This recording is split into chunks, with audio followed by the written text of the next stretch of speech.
Assalamualaikum warahmatullahi wabarakatuh. Halo teman-teman, ketemu lagi dengan Septi Afriani. Nah, kita hari ini akan membahas FRPPG PGSD yang part 5. Jadi buat teman-teman yang belum nonton video part 1 sampai 4 bisa ditonton dulu ya, tinggal diklik playlistnya di sini. Soal nomor 1, bacalah teks berikut. Kita baca dulu soalnya. Tema yang terkandung pada teks tersebut adalah titik-titik. Jadi kita suruh nyari tema. Oke, baca teksnya. Banjir sering dialami oleh wilayah-wilayah tertentu, terutama di daerah dataran rendah. Keadaan tersebut diantaranya disebabkan oleh ketidakdisiplinan warga. Masih banyak warga yang membuang sampah ke aliran sungai. Dalam rangka mencegah banjir, masyarakat hendaknya lebih disiplin dalam membuang sampah. Nah, berarti kalau kayak gini teksnya kan membahas tentang banjir.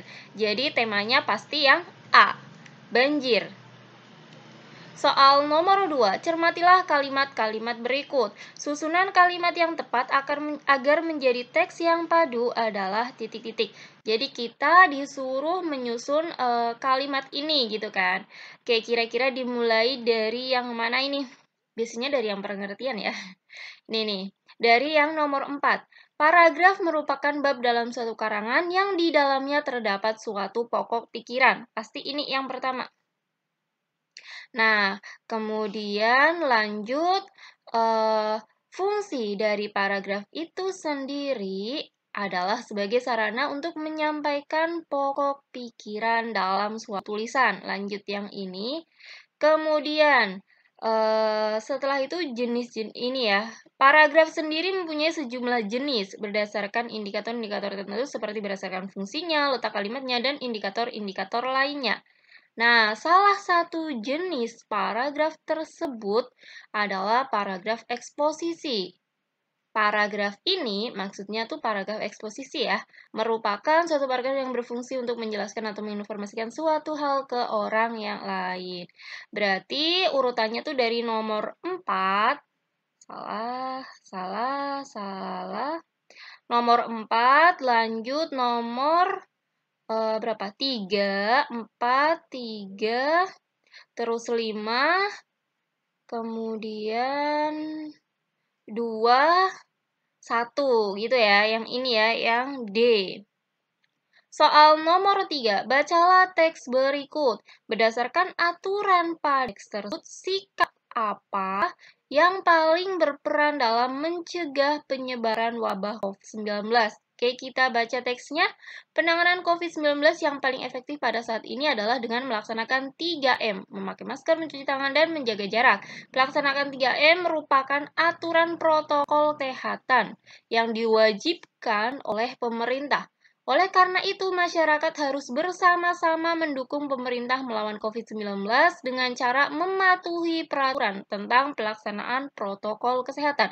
Masyarakat tidak boleh lengah, tidak boleh menganggap sepele pelaksanaan 3M. Kecerobohan dan ketidakdisiplinan akan berakibat makin merebaknya kasus penyebaran COVID-19. Nah, di sini yang ditanya, berdasarkan aturan tersebut, aturan protokol kesehatan 3M ya, maksudnya sikap apa yang paling berperan dalam mencegah, berarti yang mana nih? Kebersamaan, kekeluargaan, kemandirian, kedisiplinan, atau kejujuran? Jawabannya pasti yang D, kedisiplinan. Jadi disiplin dalam menerapkan 3M itu. Jadi gimana kita bisa melihat suatu benda gitu kan?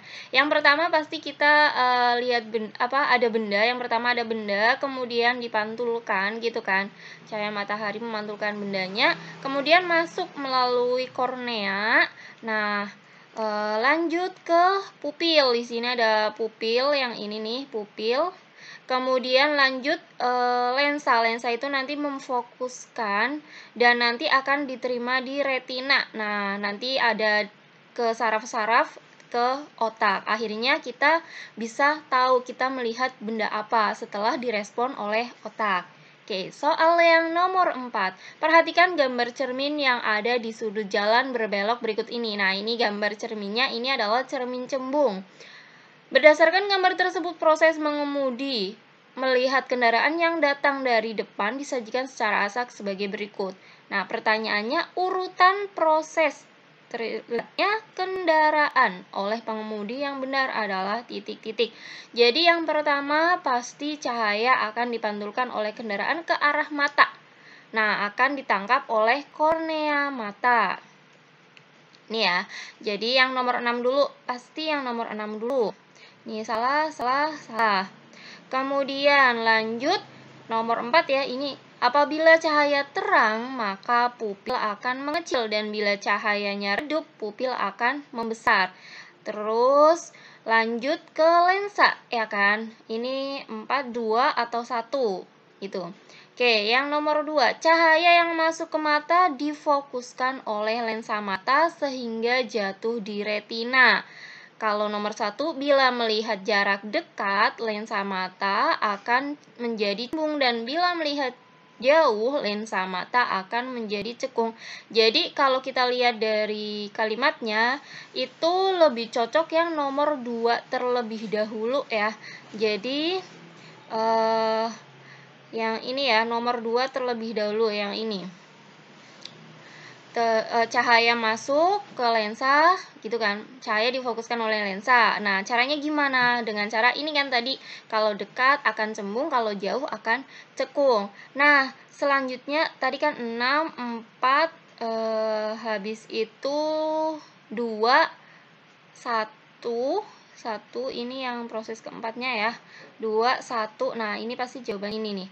Kemudian lanjut nomor 5. Ujung saraf-saraf penerima rangsang di retina akan menyampaikan rangsangan cahaya ke otak. Oke, gitu. Ini ada ujung-ujung saraf. Terus yang terakhir adalah yang nomor 3. Otak merespon, sehingga pengemudi bisa melihat kendaraan dengan posisi yang benar. Ini yang terakhirnya, nomor 3. Jadi jawabannya itu yang D. Soal nomor 5. Cara yang tepat untuk mencegah jatuh pada saat berjalan di tempat yang licin adalah titik-titik.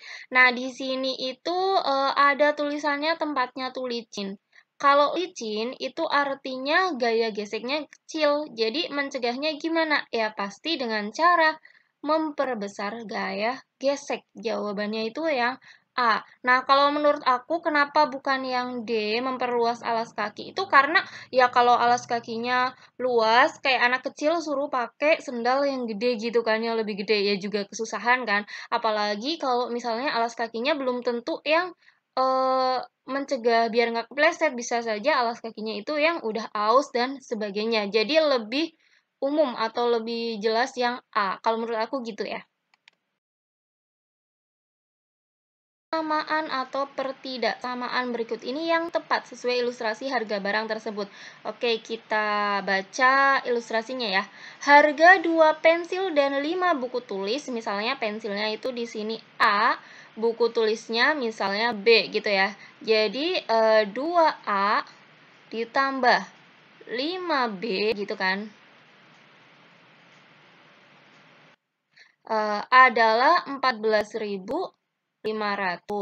Harga tersebut sama dengan harga buku tulis tadi B dan 30 pulpen misalnya C.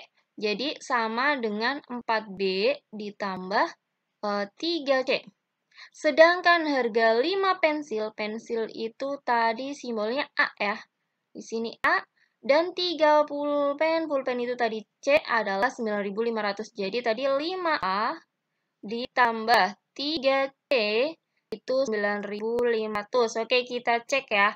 Kalau pernyataan A, 2A tambah 5B yang ini sama dengan 5A tambah 3C, salah. Harusnya sama dengan yang ini ya, yang B dan 3C.